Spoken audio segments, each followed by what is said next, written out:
तो आइए सुनते हैं एक और गुरुजी से कृष्ण और बलराम राधा जी का एक प्रसंग, रोचक बहुत ही ज्यादा।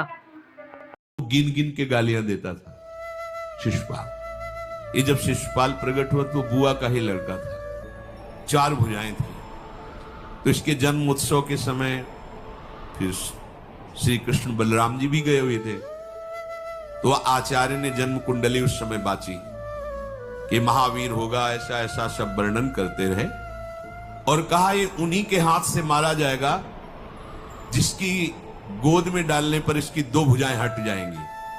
वहां जितने आए हुए थे रिश्ते नातेदार, समाज के श्रेष्ठ श्रेष्ठ जन, सबकी गोद में शिशुपाल को, और जे भी भगवान श्री कृष्ण की गोद में डाले 2 भुजाएं गिर गई। रो करके उनकी बुआ ने कहा कि मैं भिक्षा मांगती हूं कि मेरे बालक की आपके हाथ से हत्या नहीं होनी चाहिए। का 100 अपराध तक मैं इसे बिल्कुल कोई दंड नहीं दूंगा, वचन देता हूं। ये जब से तोतली वाली बोलना शुरू किया तब से भगवान को गालियां देना शुरू किया था। इसका स्वभाव ही ये वैर, पूरा ऐसा वैर, भगवान को गालियां देता था। जिस समय सब धर्मात्माओं राजाओं की सभा भरी हुई थी और भगवान श्री कृष्ण की अग्र पूजा हुई, सब तो सह गए, शिशुपाल खड़ा हो गया और ऐसे कटु वचन बोले। महाभारत में लिखा, हमने स्वाध्याय में पढ़ा था, ऐसे कटु वचन बोले कि कोई भी नाराज हो जाएगा उससे। तो पहले भीमसेन खड़े हुए और कहा अपने बड़ों का सम्मान करना सीख, क्योंकि भाई ही लगता है। जैसे कुंती बुआ, ऐसे भगवान की वो बुआ का दूसरा है। सम्मान करना सीख, अगर तू ऐसे ही बोलता रहा तो यही मैं तेरा गला काट दूंगा। ऐसे का बैठ जा ब्रकोदर, बहुत खाने वाला, तू क्या मेरे से लड़ेगा। भगवान ने भी इशारा कर दिया। जब देखा कि ये बोलता ही चला, भीष्म जी खड़े हुए और भीष्म जी ने कहा मैं श्री कृष्ण के चरण आसक्ति चित्त वाला हूं, अगर अब एक भी शब्द यहां बोला इसने तो मैं किसी की नहीं सुनूंगा, इसको नष्ट कर दूंगा। और दोनों सभाओं के सर पर पैर रखता हूं, जो श्री कृष्ण का विरोध करे उसके लिए मैं पर्याप्त हूं। भगवान ने कहा चुप रहो, शांत रहो, सबको बैठा ला। वो गिनती शुरू की, 98, 99 का शिशुपाल सावधान, जो तुम्हारी माता को वचन दिया था बस एक शब्द रह गया है, आगे मुझे दोषी कोई न ठहराए। 100 तक क्षमा करने की बात कही थी। जे ही, वो तो रुकने वाला थोड़ी था, जे ही आगे बोला सुदर्शन जी के द्वारा उसका वो परम उद्धार हुआ जो बड़े बड़े ऋषि मुनियों के लिए बड़ा दुर्लभ पद कहा गया है। गोपीजनों ने सौंदर्य माधुर्य निधि भगवान को अपना कांत माना, प्रीतम माना। एक ही वृत्ति, कितनी गजब की वृत्ति गोपीजनों की है कि सब कार्य करते हुए कृष्णाकार वृत्ति है। बेचने दही जा रहे हैं, बोल रहे कोई कृष्ण ले ले, दामोदर ले ले, माधव ले ले। कैसी वृत्ति है, देखो कैसी उच्च कोटि की अवस्था है। किसी भी भाव से हमारे प्रभु से जुड़ जाए तो इच्छा द्वेष दोनों से वो मुक्त हो जाए। और जब तक ये ठीक है, ये बेठीक है, इस तरह के द्वंद्व तुम्हारे हृदय में बने रहेंगे, तब तक मूढ़ता रहेगी और उससे पतन होता रहेगा। संसार का संबंध दृढ़ होता है इच्छा से। बहुत सुंदर बात है। संसार का संबंध दृढ़ होता ही है इच्छा से। इच्छा खत्म, संसार का संबंध खत्म। कितनी बढ़िया बात है। पर हम भागे घूम रहे हैं इच्छाओं की पूर्ति के लिए। जब एक बता दिया कि समुद्र है भगवान, जो चाहिए इन्हीं से क्यों नहीं, पर इनसे मिलने के लिए भी तुम्हें शराब छोड़ना पड़ेगा, तुम्हें मांस छोड़ना पड़ेगा, व्यभिचार छोड़ना पड़ेगा, गंदे चिंतन छोड़ने पड़ेंगे। वो राजी नहीं हो तो करो पाप और चाहो सुख। ऐसा कैसे हो सकता है? यही है जीव की परेशानी, यही है। वो ये चाहते हैं कि हे संत महात्मा, हे भगवंत, हमको छूट दो, हम खूब गंदे आचरण करें और आप हमसे सेव संतरा रुपया पैसा ले लो और आप ऐसा आशीर्वाद दो कि हमारी उन्नति होती रहे, दुख न मिले, हमें सुख ही मिलता है। कभी स्वप्न में भी नहीं हो सकता। तब लगी कुशल न जीव को सपने हूं मन विश्राम। जब लग भजत न राम को, शोक धाम तज काम। ये दुखों का खजाना काम अर्थात इच्छा, इसका त्याग करके भगवान की शरण में होकर जब तक नाम जप नहीं करोगे, स्वप्न में भी तुम्हें विश्राम नहीं मिलेगा। और नाम जप एक गंदे आचरण करने वालों के हृदय में नहीं हो सकता। नाम परम पवित्र है। ये तभी होगा जब आपका खान पान सात्विक हो, आपका वातावरण सात्विक हो, आपका बोलना उठना बैठना सब सात्विक हो, तब नाम भगवान कृपा करेंगे आपकी जिह्वा। फिर कौन सी इच्छा रह जाएगी, कौन सी इच्छा रह जाएगी? अरे आप विश्वास कीजिए, ये जितनी इच्छाएं हैं सब स्वाप्निक हैं। जब आप सच्चा विवेक धारण करेंगे तो आपसे पूछा भी जाएगा कि जबरदस्ती केवट से कह रहे ले लो, वो कह रहा आप कछुनाथ न चाहिए मोरे, नहीं चाहिए।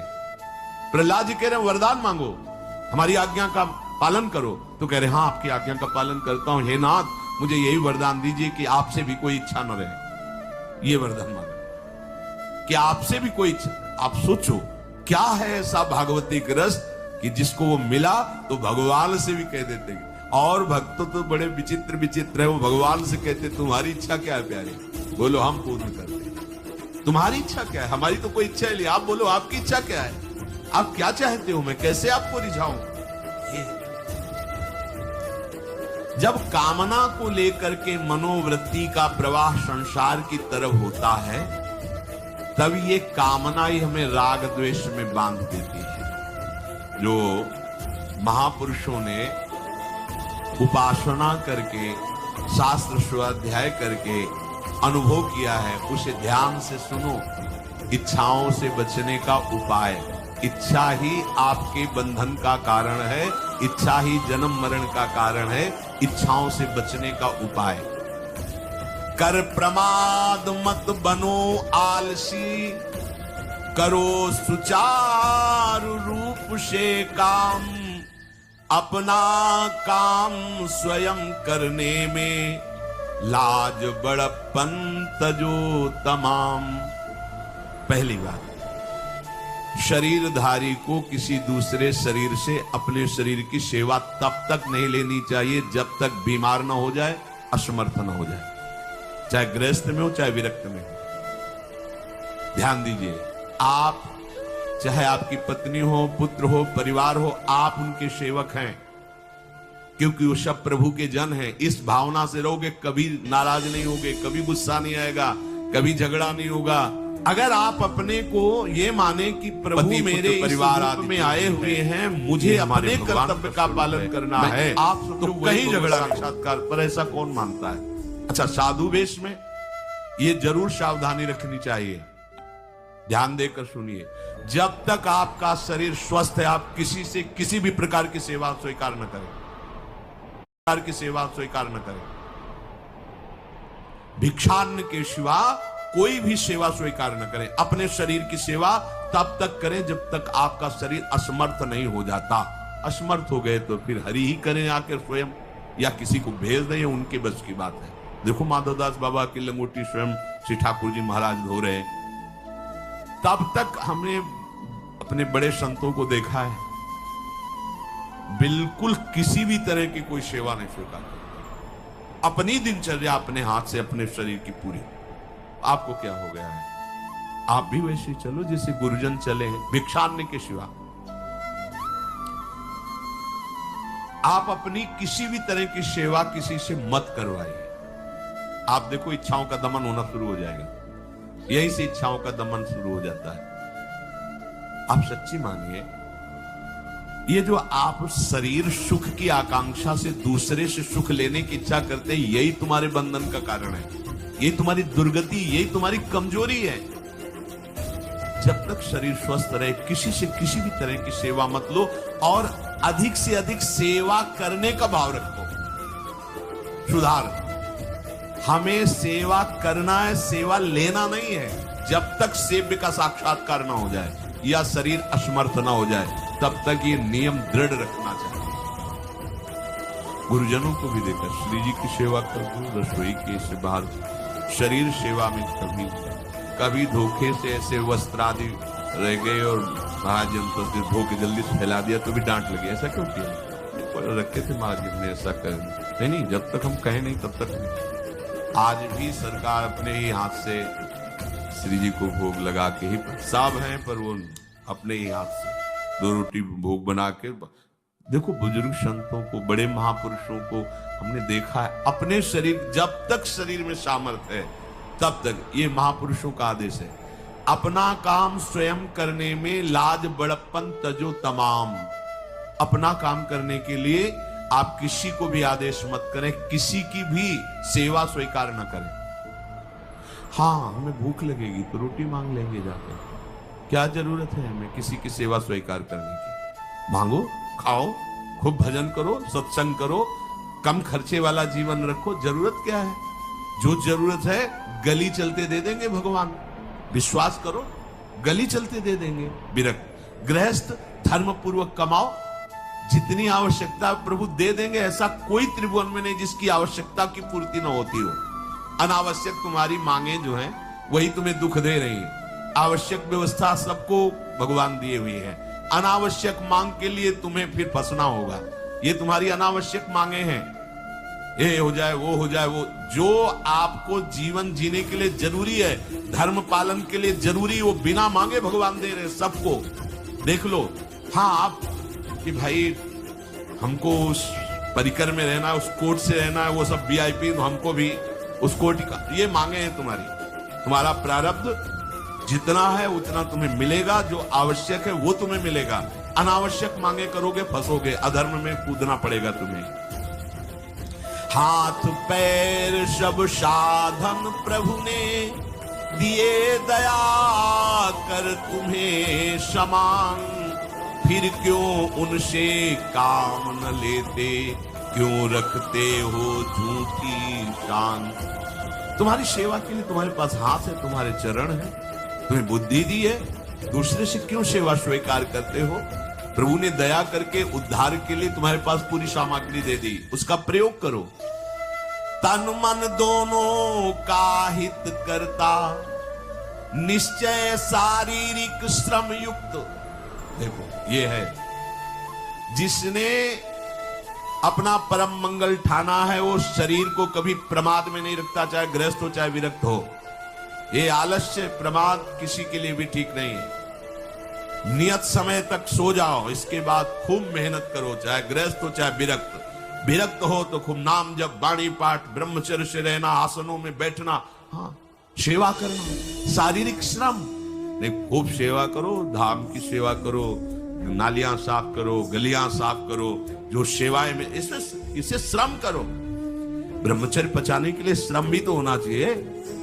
श्री जी की प्राप्ति के लिए मन वचन कर्म से श्री जी के चरणों का आश्रय लेकर के जितना आप अन्न डालते हो उतना आप इसका प्रयोग करो शरीर का। इससे ममता मत रखो, खूब धाम। पुराने संतों को देखो, सोनी पकड़े कहां कहां तक परिक्रमा में लगा। हमने देखा है एक हरिदासी महात्मा थे, पीछे पानी घाट की तरफ उनकी छोटी सी कुटिया, किलोमीटर तक ऐसे ही सोहनी लगा रहे। वृद्ध वृद्ध महात्मा सेवा करें, अपने लोग जवान महात्मा होकर शरीर स्वस्थ होकर बेइज्जती सम। अगर सोहनी पकड़ के खड़े हो जाओगे गली में तो आपको लगेगा अपनी बेइज्जती हो रही है। वाह कितनी बड़ी इज्जत है हमारी। स्वामिनी के महल की बीथियों में सोहनी लगाने में तुम्हें बेइज्जती लग रही, वो आचार्य चरण याचना कर रहे हैं। यत्किंकरीषु बहुशा खलुका कुवाणी नित्यं परस्य पुरुषस्य शिखंड मौले तस्या कदापि रश्मिधेर वृषभानुजायात तत्केल कुंज भवनांगण मार्जनीश्याम। लाडली जो ऐसी कृपा करो कि आपके वृंदावन धाम में कहीं सोहनी लगाने वाली, पोछा लगाने वाली मैं बन जाऊं। मांग रहे हैं। एक से कहा भैया चाहे जितना बुरा प्रारब्ध हो, यहाँ जो भगत आते हैं उनके जूते साफ कर दिया करो, प्रारब्ध खत्म हो जाएगा। भाई आप समझो ये वो दवा है जो बेजोड़ है, इसे कोई काट नहीं सकता। अच्छा अगर ऐसे न समझो तो हम आपको समझा रहे हैं। गुरुद्वारे में चले जाओ, चाहे जितना बड़ा अधिकारी हो, सबसे पहली जोरी सेवा यही है, पादुका की सेवा। समझे भी नहीं आ रहा तुम्हें?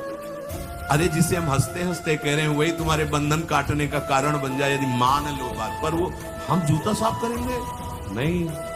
मन से हम कितने गंदे हैं ये हम नहीं देख पा रहे हैं। वो तो बाहर वृंदावन की रज उनमें पादुका में लगी, छोटी मोटी बात नहीं है। पादुका जो रखी है ये बंधनीय है। आप इनको ऐसे साधारण जूते मत समझ लो, ये रज में चलते एक दिन एक ब्रजवासिनी माई रोटी रखे, उसके ऊपर पादुका रखे, एक हाथ में लाला लिए और एक हाथ में जल का ऐसे लिए, उनका अभ्यास ऐसा। अब पादुका पहन के चलने में परेशानी होती थी, तो वो एक संत थे और बाहर से आए हुए थे, वो हंस दिए कैसे बावरी रोटी के ऊपर जूता लगा। ऐसे मतलब कितने साल हो गए ब्रजवास करते हुए, वह कई वर्ष हो गए। अरे वो जूती नहीं दिखाई दे रही, जूती दिखाई दे, क्या ब्रजवास कर रहा है, डांट के चल दी। समझो, हम कहें कि जूती साफ करो तो हम जूती साफ करेंगे, और ये है कौन सी जूती साफ में क्या रज है। वृंदावन बरसानी सब जगह घूमते रहते हैं ये महाभागवत जन। अगर इनकी ये गृहस्थ विरक्त मत देखो, सब लाडली जी के लाडले हैं जो यहाँ आए हुए हैं। अगर हम उनकी पादुका साफ करेंगे तो हमारा हृदय साफ हो जाएगा। पर कोई मानता कहाँ है। अपनी सेवा स्वयं करो और दूसरे की सेवा मिल जाए तो जैसे लोभी आदमी के सामने धन फेंक दे तो कैसे भागता है, ऐसे आपको होड़ लगनी चाहिए कि ये आदमी इतना न कर पाए जितना हम सेवा करें। परमार्थ में शरीर पोषण नहीं, परमार्थ में शरीर की धज्जियां उड़ानी है, अहंकार की, देहाभिमान की। राखे अपने को सदा भगवत सुमिरन लीन, सुने न जग के दोष गुण, करे न चित्त मलिन। सदैव अपने को ये देखता रहे कि प्रभु का सुमिरन चल रहा है कि नहीं अंदर। ये बहुत बड़े काहे की परेशानी, हम तो यही समझ नहीं पा रहे कि इतनी झंझटें लेकर कैसे घूम रहे हैं लोग। अगर हृदय में राधा राधा चल रहा है, आप व्यापार कर रहे हो, नौकरी कर रहे हो, गृहस्थ हो, विरक्त हो, जो अब आपको चिंता क्या होनी चाहिए। देखो ना, थोड़े दिन ऐसे चल के देखो, हर कार्य बहुत अच्छा होता है जब भगवत सुमिरन पूर्वक आप एकाग्रता पूर्वक कार्य करें। हर कार्य में आपको आनंद आएगा। पर वो तो शरीर पोषी, जैसे आग जलने में फफोला पड़ जाता है ना, उसको बहुत संभाल के रखते हैं, ऐसे देहाभिमानी साधक भी होते हैं। कोई कोई इतना शरीर को सजा के, इतना संभाल के कि लगता है यही भगवत प्राप्ति है इनकी, कि इनके शरीर बिल्कुल ऐसे नहीं। संतों ने देखो ना कैसे अपने शरीर के राग का त्याग किया है, गुरुजनों की आज्ञा में तत्पर होकर धज्जियां उड़ा दी देहाभिमान की, तब उनको परम पद प्राप्त हुआ है। अपने शरीर का राग रखने वाला परमार्थ में कैसे चल सकता है। कब तक फंसे रहोगे विषयासक्ति वासना में हो दीन, अरे कब तक मन में भरे रखोगे दुर्विचार दुर्भाव मलिन। जिन भोगों के लिए हो रहे तुम लालायित सुखमय जान, यही घोर दुख उपजाएंगे, बढ़ जाएगा अज्ञान। इसलिए छोड़ो सब आशा ममता, आसक्ति कामना मद अभिमान, एकमात्र शरणागत होकर भजो निरंतर राधे श्याम। प्रभु की आसक्ति हृदय में धारण करो। यही समझ में नहीं आता। चले हो राग त्यागने के लिए, पोषण कर रहे हो शरीर राग का, कैसे बात बने। चलो कोई विषय संसारी है तो लगता है अभी बेचारा है। हाँ, आप लोग बेचारों की लाइन में थोड़ी हो, आप लोग बेचारों की लाइन में नहीं हो। आप जितने भी, चाहे गृहस्थ हो चाहे विरक्त हो, धाम आ गए हो, दीक्षा ले ली है, शास्त्र स्वाध्याय करते हो, सत्संग, आप बेचारे हो, आप भगवत पार्षद हो। पर आप अपने स्वरूप को समझो, ये अंदर की बातें सुधारो। आगे कह रहे हैं कि सुने न जग के दोष गुण, करे न चित्त मलिन। अपने भगवत चिंतन में मगन रहो। कोई तुम्हें यदि किसी की निंदा आदि सुनाने लगे तो उसे मत सुनो। पूछे कछु कछुए कहे, को आए के पास, सुन ले कछु बोले नहीं, सब ते रहे उदास। पर निंदा पर दोष के, कथन सुनन में लोभ। जो आनंद अनुभव करे, तो लहे नरक के भोग। तुम्हारे पास आकर कोई तुम्हें दूसरे की निंदा सुना रहा है और अगर तुम्हें हर्ष हो रहा है, कैसी बात। कोई नामदाता सदगुरु की निंदा करे, तुम सुन लिए, कैसे तुम्हारे इस पाप का प्रायश्चित होगा। सुनने और कहने वाले दोनों को एक ही दंड मिलता है बराबर। तुम अपने गुरुदेव की निंदा सुन ली, तुम अपने आराध्य देव की अवहेलना की बात सुन ली। उपासना नहीं है। कहीं देहाभिमान है कि हम तो गुरु के श्रेष्ठ है ना, गुरु जी की निंदा होती हमारी वंदना हो रही, परिणाम में लड्डू मिलेगा, खा लेना, परिणाम पक्का। पर निंदा के कीते आवत नहीं कछु हाथ, मूरख पर्वत पाप को ले। ऐसी ही रोचक कथाओं से भरपूर गुरुजी की वाणी में वीडियो देखने के लिए प्लीज़ चैनल सब्सक्राइब करें और ज़्यादा से ज़्यादा शेयर करें। कमेंट्स में राधे राधे ज़रूर लिखें। मिलती हूँ आपको नेक्स्ट वीडियो में ऐसी ही रोचक एक अन्य कथा के साथ। राधे राधे।